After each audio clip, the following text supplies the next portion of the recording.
ये आपकी बीट है, आप इधर आ जाए। दिस इज योर बीट, ये किसकी बीट है? आप भी इधर आ जाए।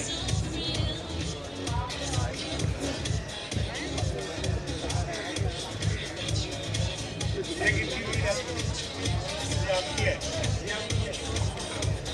आप इधर ही रहे। ये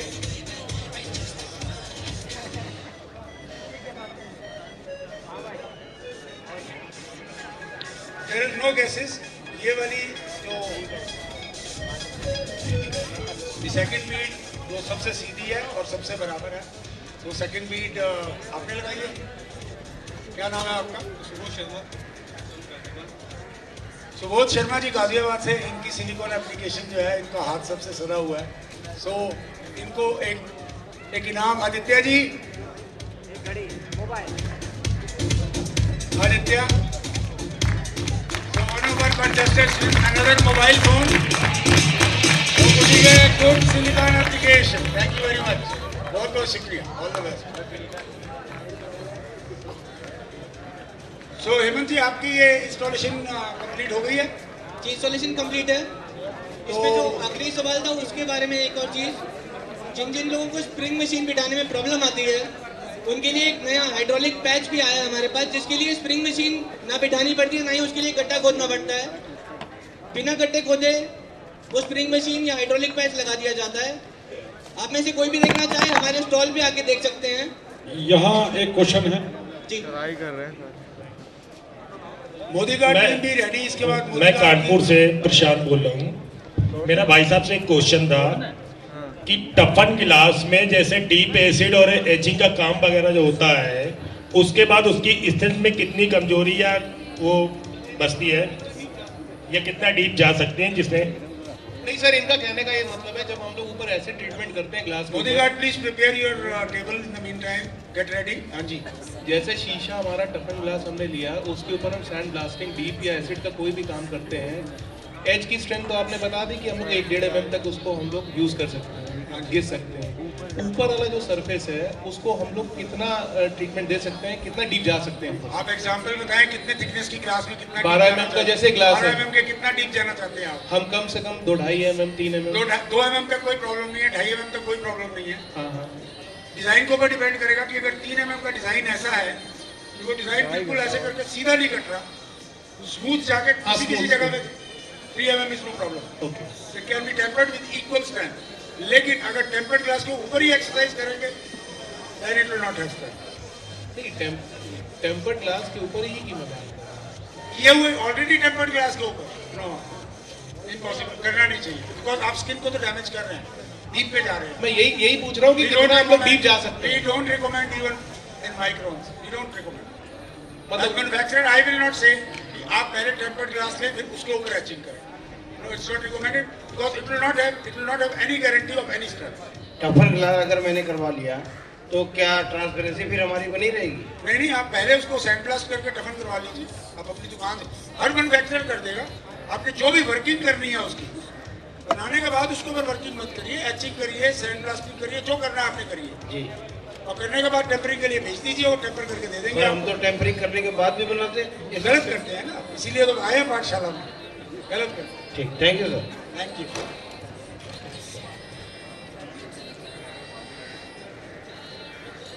यहाँ पे हमारे पैच फिटिंग का फ्रेमलेस डोर और फैन लाइट इंस्टॉल हो गई है।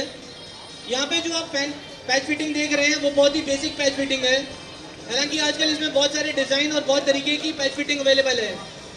आप में से जो भी इंटरेस्टेड है वो प्लीज़ हमारे स्टॉल में आके अपने आप को रजिस्टर करवा सकते हैं और अलग अलग तरीके की पैच फिटिंग की डिटेल ले सकते हैं।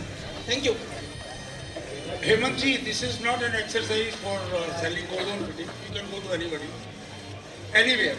ये एक पाठशाला है। We are not selling any brand here. So ठीक है, वहाँ एग्जाम्पल के लिए देख सकते हैं, but when you actually want to buy, you can compare anything. वो अपने अपने मैन्युफैक्चर अपनी अपनी खूबियाँ बताएंगे कि उनके पैच फिटिंग में या उनके उसमें क्या प्रॉब्लम है, अच्छाई।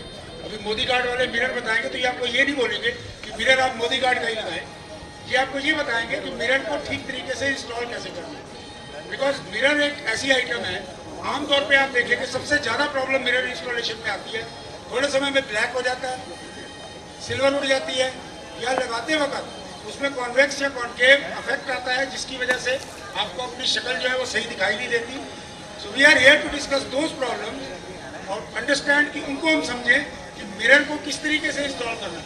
वो मिरर मोदी गार्ड का हो, हालांकि ये दिखा हमको मोदी गार्ड रहे हैं, या किसी और कंपनी का हो, ये इतना ज़रूरी नहीं है। वो जानकारी आप खुद हासिल करें, बिकॉज ये कमर्शियल जानकारी है, लेकिन अलग अलग कंपनियों से संपर्क कर सकते हैं। लेकिन हेमंत जी आपको ये बताना चाहते हैं कि ये बेसिक पैच फिटिंग्स हैं, इसके अलावा भी बहुत तरह की पैच फिटिंग्स हैं। ये बेसिक फ्लोर स्प्रिंग इन्होंने दिखाया, इसके कई और भी ऑप्शंस हैं, तो आप ओजोन से या ऐसी कंपनियों से इसकी जानकारी प्राप्त कर सकते हैं। पैच फिटिंग से संबंधित एक क्वेश्चन यहाँ पर आया जी। I have a question on patch fittings. This side, left side. हाँ जी। So one is, what is the life of a patch fitting, and is there any preventive measures which one needs to take, any maintenance to get the best utilization of patch fittings?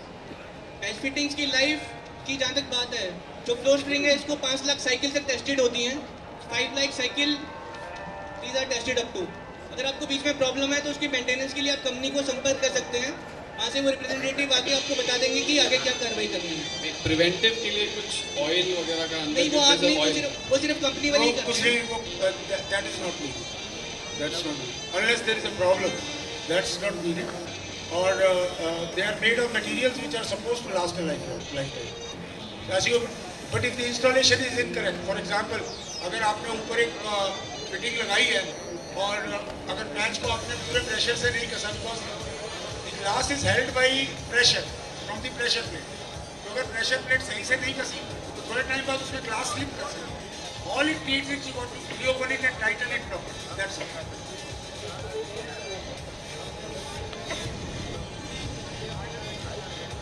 Thank you, Hemant ji. Thank you very much. Thank you. We'll call you again for installing a shower curtain. Big round of applause for Hemant.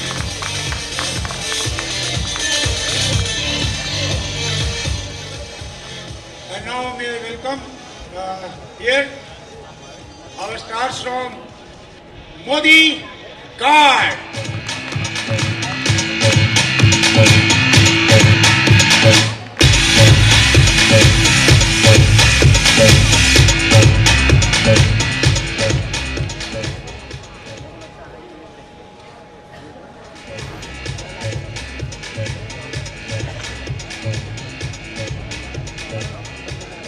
Hello, नमस्कार साथियों। Modi guard परिवार की तरफ से FOSG द्वारा आयोजित इस कांच की पाठशाला में हम आपका स्वागत करते हैं। आपने अभी तक देखा कि कांच यानी ग्लास एक बहुत ही अलग तरह का मटेरियल है। इसकी बहुत सारी खूबियां हैं, बहुत सारे जादू आपने देखे। यहाँ पर इसको लगाकर दिखाया गया, इसको काट कर दिखाया गया। कांच देखने में तो बहुत एक लगता है कि बहुत सामान्य सी चीज है, लेकिन हमारी जिंदगी का, ये रोजाना जिंदगी का एक बहुत बड़ा हिस्सा है। कांच की बॉस म्यूजिक अगर आप बंद कर देंगे तो अच्छा रहेगा please, thank you very much. कांच की सबसे बड़ी खासियत है कि ये एक सॉलिड मटेरियल है, यानी ठोस पदार्थ है। आप देखा इसकी मजबूती कितनी है, लोगों ने इसके ऊपर खड़े होकर भी दिखाया आपको। बहुत मजबूत मटेरियल है। और सबसे बेहतर बात यह है कि कांच को के ऊपर काम कर सकते हैं, इसको काट सकते हैं, जिस भी शेप में चाहे इसको काट सकते हैं। और कांच आज सीमेंट या ईंट की जगह ले रहा है।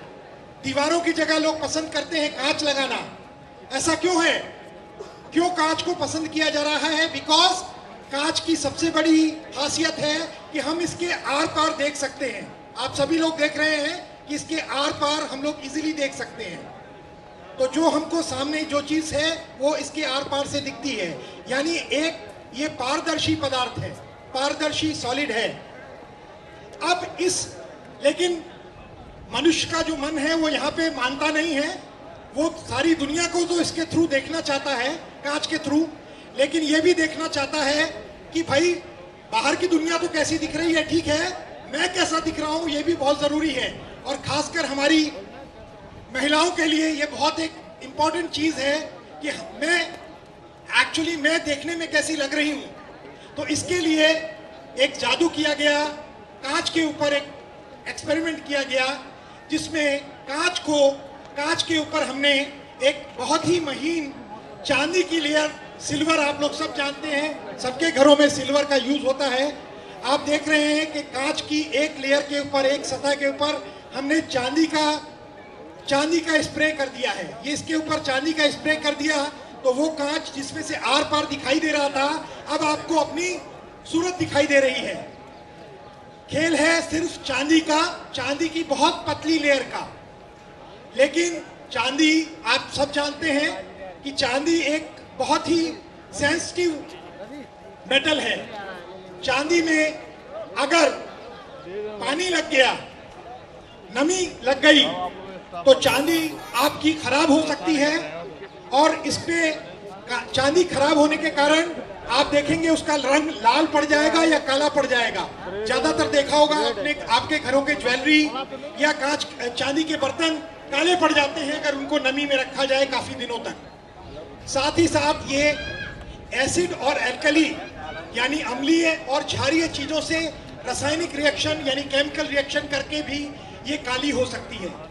तो इसका रिफ्लेक्शन यानी इसमें से जब लेयर वापस लौट के आती है तो हमको अपनी इमेज दिखाई देती है, हमारी सच्ची इमेज जिसको बोलते हैं हमारी ट्रू इमेज। अब इस चांदी को अगर हमने इसकी लाइफ बढ़ानी है तो आज हमारी जो पाठशाला का जो सब्जेक्ट है वो यही है कि आज हम अपने घर में जो मिरर लगा रहे हैं उसकी लाइफ कैसे बढ़ा सकते हैं। हम ये आपके साथ में शेयर करना चाहेंगे हमारे एक्सपीरियंस को। इसकी चांदी की पतली लेयर जो कि इतनी पतली है कि हमारे ह्यूमन हेयर यानी आदमी के बाल का करीब 1000वां हिस्सा, इतनी पतली लेयर इसमें चांदी की हमने स्प्रे की हुई है। इसको बचाने के लिए हम इसके ऊपर, ताकि इस पे नमी या किसी रसायन का असर ना हो, हम लोग इसके ऊपर एक पेंट की कोटिंग कर देते हैं। अब आप देख रहे हैं चांदी कहीं नहीं दिख रही है, हमको एक लाल कलर का पेंट दिख रहा है। ये ऐसे ही है जैसे अभी सर्दी होती है तो आप भाई साहब ने स्वेटर पहन लिया इसके ऊपर, तो इनको अंदर बाहर की सर्दी नहीं लग रही है, अंदर हमारी बॉडी में ये हवा नहीं जा पा रही है।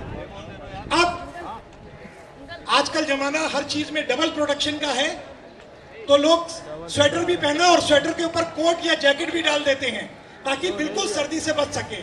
तो हमने भी वही फंडा अपनाया, उस पेंट की लेयर के ऊपर एक और पेंट की लेयर कर दी जो अलग कलर की है, ताकि आपको पहचान में आए कि ऐसा नहीं कि हम बोले दो कलर लेकिन एक्चुअली एक ही हो, इसीलिए उनका रंग अलग अलग रखा गया है।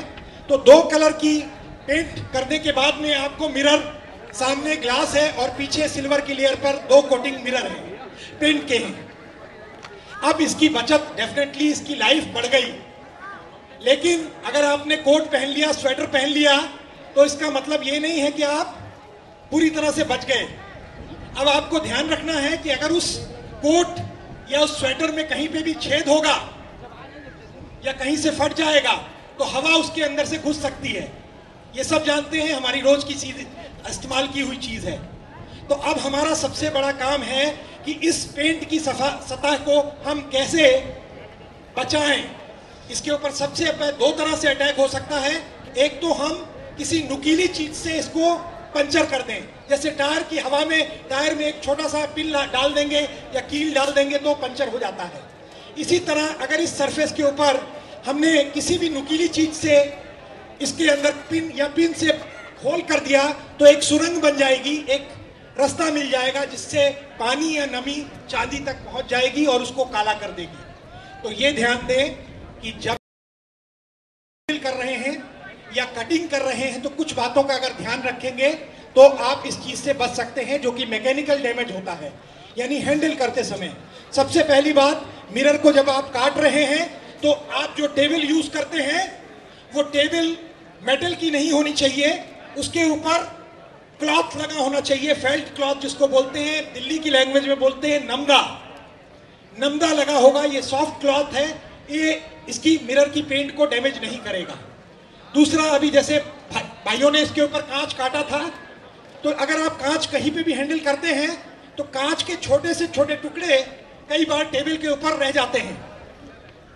अब इसके ऊपर अगर मैं मिरर रखूंगा और मिरर को सरकाऊंगा, इसके ऊपर से मूव करूंगा, तो इसके ऊपर मिरर क्या करेगा? कांच ही कांच का सबसे बड़ा दुश्मन है, कांच ही कांच को काट सकता है। तो कांच पे अगर हम इसके ऊपर हम इसको रगड़ेंगे तो इसके अंदर इसकी पेंट डैमेज हो जाएगी और अंदर फिर से एक मौका मिलेगा नमी को अंदर घुसने का।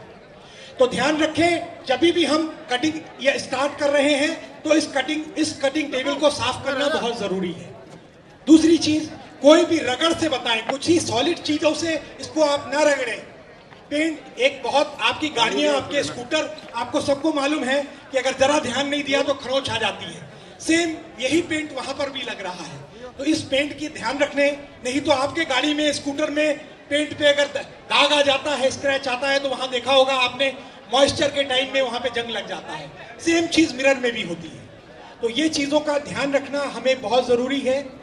दूसरा, जब भी ग्लास को कटिंग कर रहे हैं, मिरर की कटिंग कर रहे हैं, तो मिरर की कटिंग करते समय ध्यान दें कि मिरर को हमेशा काटते समय कभी पेंट साइड से कटिंग नहीं करें, पेंट साइड से स्कोर ना मारें।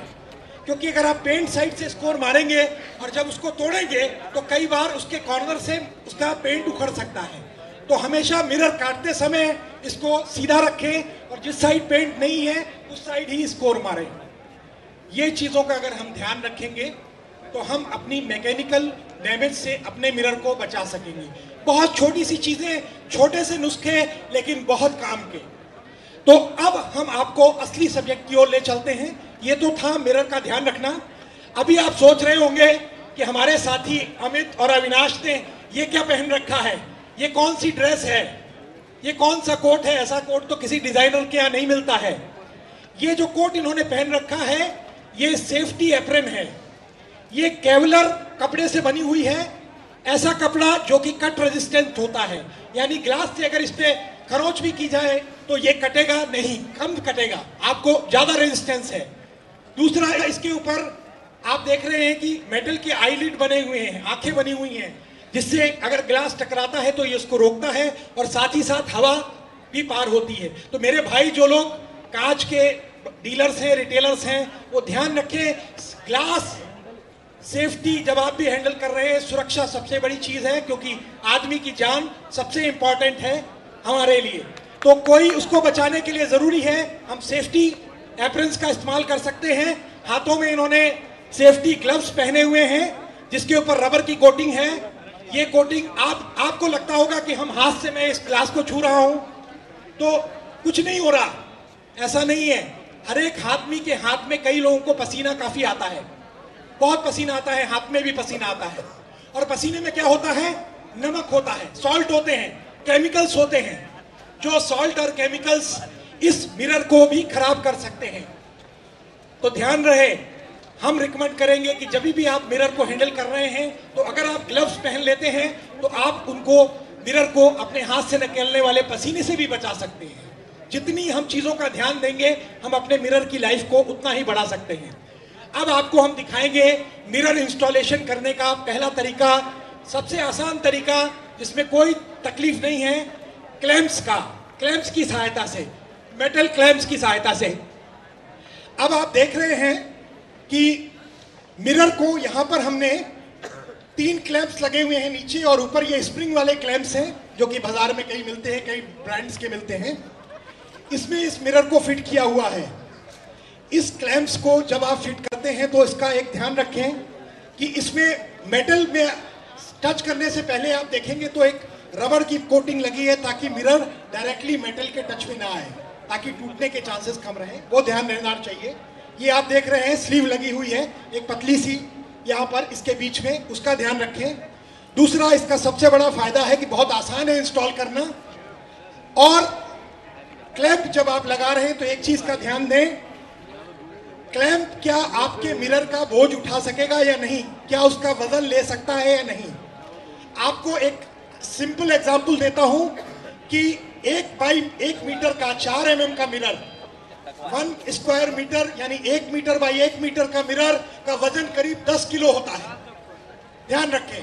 तो आप जरूर ये चेक कर लें जब भी आप क्लैंप्स लगा रहे हैं कि क्या क्लैंप्स आपके मिरर का बोझ ले सकते हैं या नहीं। वो आप जहां से ले रहे होंगे क्लैंप्स वो आपको बता देगा। ऐसा नहीं हो कि आप बहुत बड़ा बहुत हैवी मिरर लगा दें, लेकिन छोटे मिरर के लिए आपको क्लैंप्स का उपयोग सबसे अच्छा है। इसका एक और फायदा है, अब आप बोल रहे होंगे कि भाई आपने ये प्लाई क्यों लगा रखी है पीछे, सवाल दिमाग में आ रहा होगा कि ये प्लाई क्यों लगा रखी है, क्या हम क्लैंप्स को डायरेक्टली वॉल में फिट नहीं कर सकते हैं? तो इसके प्लाई लगाने के मैं आपको फायदे बता दूं। प्लाई अगर आप लगा रहे हैं, यहाँ देख रहे हैं हमने काफी मोटी प्लाई लगाई हुई है, मैं वो देखूंगा साइड से, करीब 12 mm की प्लाई लगाई हुई है। प्लाई लगाने से क्या फायदा होता है कि दीवार में अगर नमी है या पानी है तो वो प्लाई इसके बीच में एक बैरियर का काम करती है, उसको रोकती है।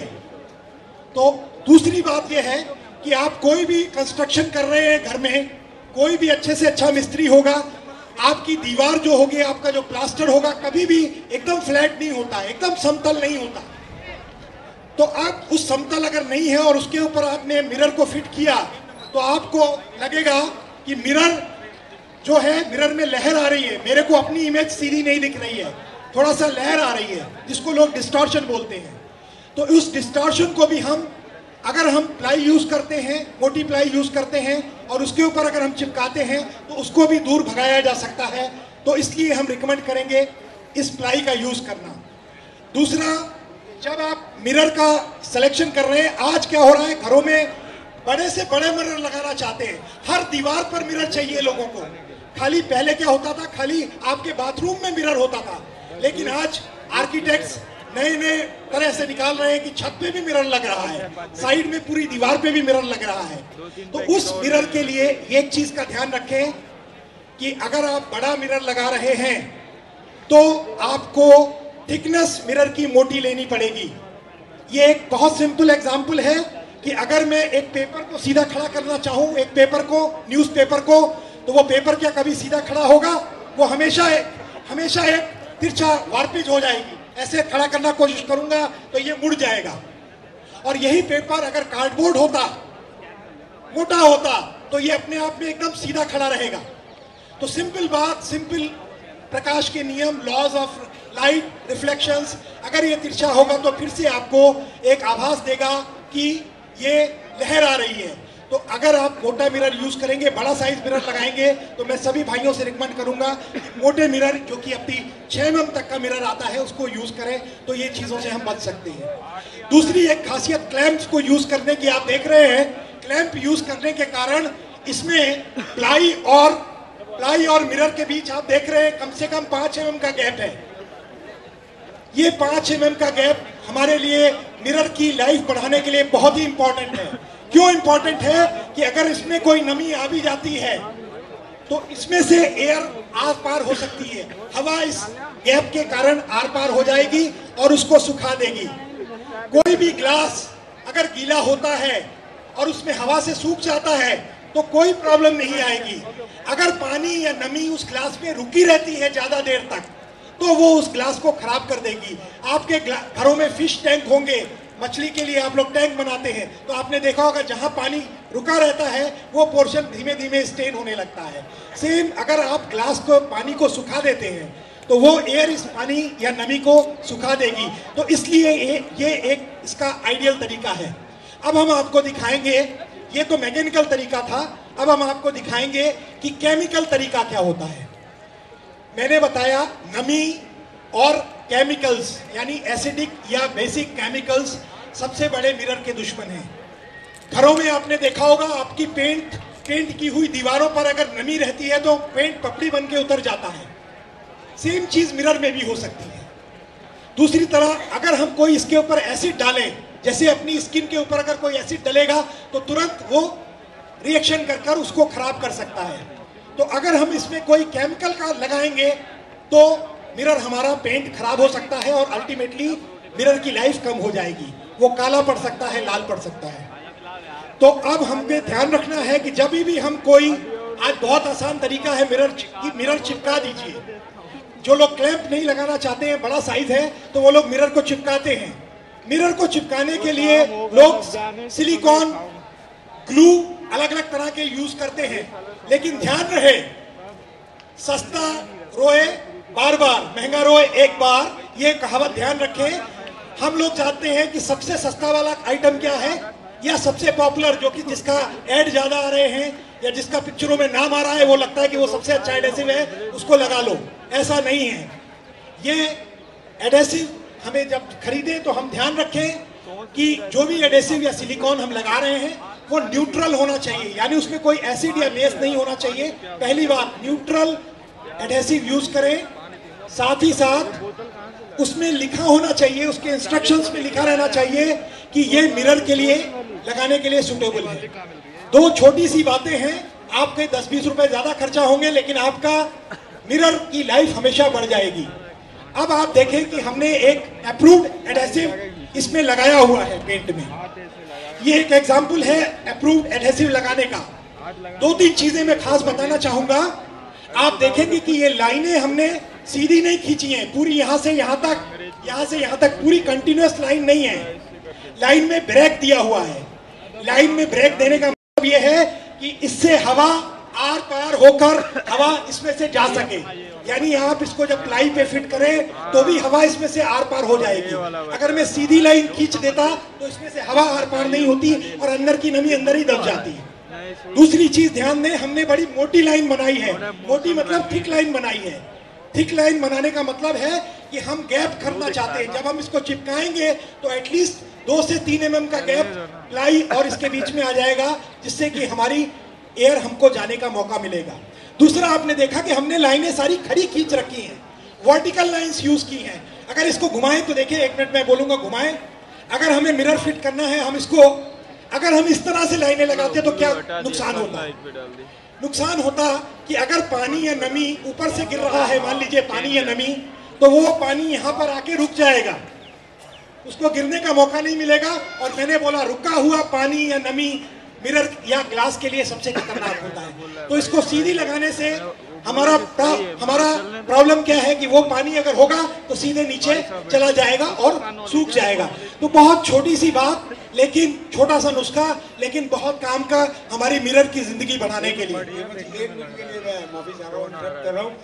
मेरा कांच की पाठशाला के सभी अध्यापकों से, सभी टेक्नीशियन से और सभी पार्टिसिपेंट से और सभी स्टूडेंट्स से ये एक गुजारिश है कि as our show will gradually come to an end, धीरे धीरे हमारा शो जैसे समापन की ओर बढ़ेगा, तो ये मिरर की एक्सरसाइज के बाद हमारी एक शावर क्यूबिकल की एक्सरसाइज है। लेकिन शावर क्यूबिकल की एक्सरसाइज के साथ साथ ही जैसे चलेगी तो हमारे ग्लास आर्टिस्ट आपको बहुत ब्यूटीफुल तरीके से, अलग अलग तरीके से ग्लास काट के दिखाएंगे। हमारे ऑडियंस में से पार्टिसिपेंट्स जो हैं वो सिलिकॉन बीट को एक दफ़ा दोबारा कॉन्टेस्ट करेंगे और हमारे ऑडियंस में से अलग अलग लोग जो है हम उनको चांस देंगे कि यहाँ आके टफन ग्लास, लैमिनेटेड ग्लास को एक्चुअली तोड़ के देखें, एक्चुअली फील करके देखें। As you proceed to the finish of the show, और यहाँ सब करने के बाद में I request all the technicians, all the participants, all the people who have contributed to कांच की पाठशाला and have learned from it, यहाँ आए और हमारे साथ आज की इस कांच की पाठशाला के इवेंट के क्लोजर को सेलिब्रेट करें। We will all sing and dance together, and after that we will show the unloading of the glass, because some of you may not be interested in unloading, but all of you sitting here, I understand that you have interest in all, इन सब चीज़ों में आपको interest है। हेमंत जी, मैं फिर एक दफ़ा माफ़ी चाह रहा हूँ आपसे, मैंने आपको इंटरप्ट किया। थैंक यू शरण जी, प्लीज कंटिन्यू। थैंक यू शरण जी। वापस आता हूँ मैं। अब हमारा मिरर एडेसिव के साथ, जो कि एक अप्रूव्ड एडेसिव है, न्यूट्रल एडेसिव है, इसकी एक पहचान और है। एडेसिव न्यूट्रल है, इसकी एक और सिंपल पहचान है कि अगर आप उसको सूंघ के देखेंगे, स्मेल करेंगे, तो उसमें कोई स्मेल नहीं होगी, ऑर्डरलेस होता है। एसिडिक और बेसिक होगा तो उसमें बहुत स्मेल रहती है और उसमें कई ऐसे ऑयल्स होते हैं जो उसको नुकसान पहुंचा सकते हैं। तो मैं आपकी बात का जवाब दूंगा, एक बात खत्म कर लूं, फिर मैं क्वेश्चन आंसर सेशन पे आऊंगा। और दूसरा एक चीज का ध्यान रखें कि अब ये तैयार है, इसको हम सीधे प्लाई पर लगा सकते हैं। प्लाई पर जब इसको चिपकाएं तो ध्यान रखें इसको बहुत ज्यादा जोरों से ना दबाएं। और एक चीज आपने और ध्यान दी होगी, हमने कोने सारे छोड़ रखे हैं। कोने पे हमने 50 mm का, करीब 50 mm का गैप दे रखा है। ये इसलिए है कि जब आप उसको प्रेस करेंगे तो ऐसा नहीं हो कि ये एडेसिव ऊपर तक फैल जाए। नॉर्मली 24 घंटे इसको सूखने के लिए देना चाहिए। जब तक ये सूख ना जाए तब तक इसको आपको सपोर्ट देकर रखना पड़ेगा, वरना ये मिरर गिर सकता है। सपोर्ट आप लकड़ी से भी दे सकते हैं, आजकल टेप भी आ रहे हैं, टेप से भी आप दे सकते हैं, लेकिन ध्यान रहे सेफ्टी के लिए, मिरर को बचाने के लिए 24 घंटे इसका वेट करें और इसका सपोर्ट करें। अब यही चीज़ जो हमने एडेसिव से की, आजकल मार्केट में एक और प्रोडक्ट्स आए हुए हैं जो कि है 2 side tape, double side tape, यानी जिसमें दोनों साइड एडेसिव टेप लगा होता है। यहाँ पे भी आप देख रहे हैं कि हमने सेम पैटर्न लगाया है, सेम पैटर्न, ताकि हवा इसमें से निकल जा सके, आर पार हो सके। टेप मोटा ले, कम से कम 3 से 5 mm का टेप, ताकि गैप बना रहे प्लाई और इसके बीच में। एक चीज़ आपको नई दिख रही होगी कि हमने इसको कटिंग क्यों कर रखी है। ये आप देख रहे हैं छोटा सा कटिंग, हर उसमें हमने इसको कटिंग कर रखा है, ट्रायंगल बना रखा है। ये इसलिए है, छोटा सा नुस्खा, अगर ये सीधा होता तो पानी, चूंकि ये चौड़ा टेप है तो यहाँ पर पानी रुक सकता है। अगर आप उसको कटिंग कर देंगे तो पानी की बूंद उसके ऊपर से स्लाइड होकर नीचे चली जाएगी। तो बहुत छोटी सी बात, लेकिन ये भी एक बहुत ही इम्पोर्टेंट चीज़ है। तो इस तरह से आपने देखा कि इस तरह से हम इसको